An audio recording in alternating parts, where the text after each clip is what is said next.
You remember this? The Nintendo DS clicks, the screen glows.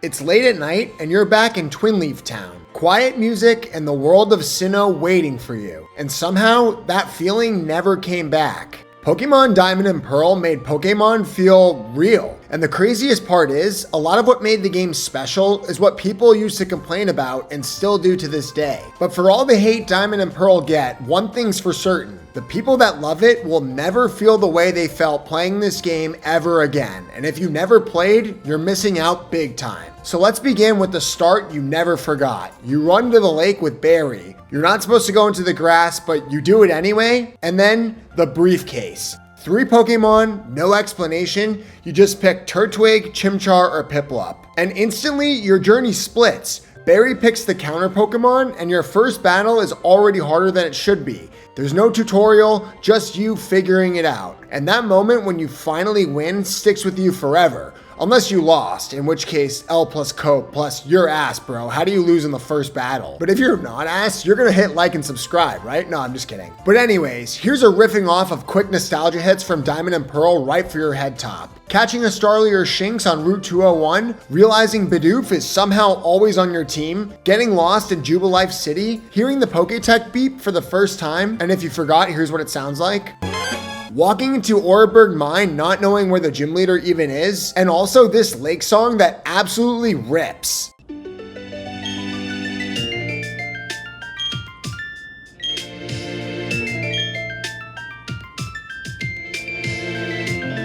These weren't big moments, but they're the ones you remember forever. Cause Diamond and Pearl wasn't about spectacle, it was about being there. But I will say the game's biggest gripe, Diamond and Pearl is slow. Not kinda slow, actually slow. HP bars drain 1 pixel at a time, battles take forever. Hell, you can save the game and finish your dinner by the time it actually saves. But that slowness does something important. It forced you to feel everything. When your Pokemon is low on HP, you sit in that tension. When you land a big hit, it lingers. Modern Pokemon games move fast. Diamond and Pearl made you stay present, something this generation of people have lost, not just in Pokemon, but in life. And because of that, every moment in Diamond and Pearl hits way harder. And boy oh boy do we gotta talk about the gym leaders in Sinnoh, cause they don't mess around. Early on, you realize something. You're not just overpowered in these gym battles, you're barely surviving. Roark sets the tone immediately. Cranidos hurts. Gardenia pushes bad team balance. Fantina introduces confusion, status effects, and frustration all at once.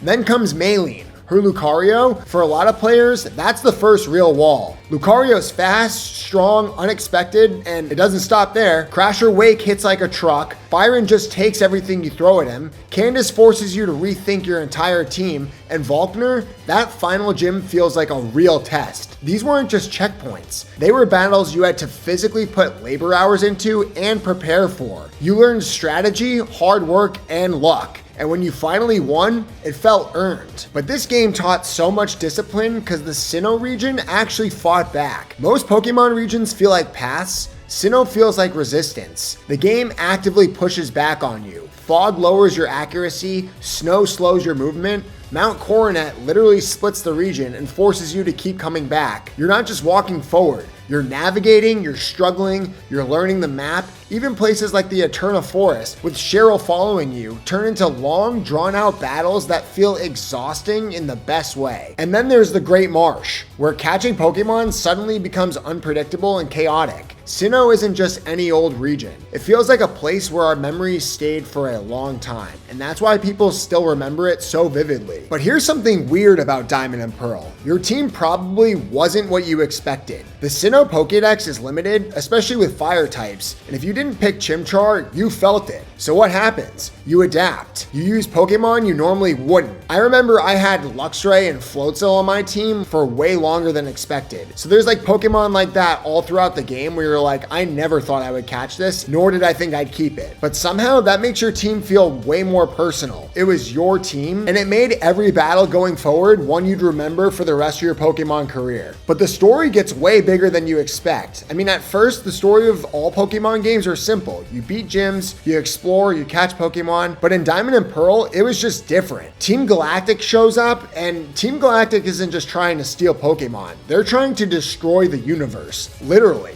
Their goal is to create a new reality using legendary Pokemon, and it builds slowly. You see them in a wind farm, then a city, then suddenly they're taking over entire lakes and capturing legendary Pokemon. And before you realize it, you're standing at the top of Mount Coronet watching reality break apart. Then comes one of the greatest moments in Pokemon history. Remember this?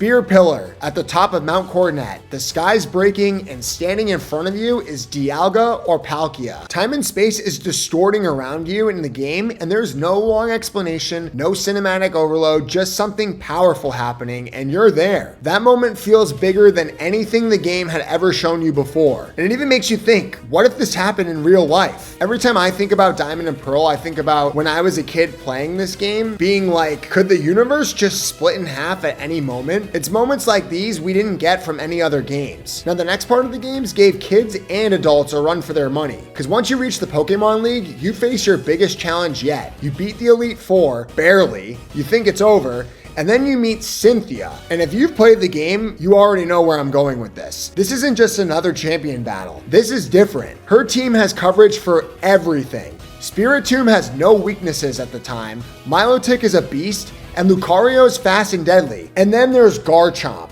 This pain in the ass hits insanely hard. And for so many players, this is where their run ends. You lose, you come back, you lose again, and when you finally win, it feels lucky. Like you got a couple timely critical hits in there or something. I saved the game so many times just knowing that I was gonna lose so that I could restart the game and play again. I mean, Cynthia's battle alone is why so many people remember Diamond and Pearl as one of the hardest Pokemon experiences ever. Now, Diamond and Pearl isn't perfect. It's slow, it's unbalanced, sometimes frustrating, but that's exactly why it works, because it has friction. Modern games remove the friction. They streamline everything. But Diamond and Pearl makes you deal with it, and that creates something rare, memories that actually stick. It's these moments of fighting through adversity, talking to random people, and reading the text that Pokemon put in their games that bring us back into something special, and Diamond and Pearl had so much of this. I mean, they didn't just give you any other Pokemon game with Diamond and Pearl. They gave you a journey that felt personal, a world that pushed back, a team that wasn't perfect, and moments that stayed with you. And that's why there will literally never be another game like Pokemon Diamond and Pearl. But I want to hear from you. What did you think of Diamond and Pearl? And as always, please like and subscribe, as it always helps me. But thanks again for watching. I appreciate your time, and I'll see you in the next one.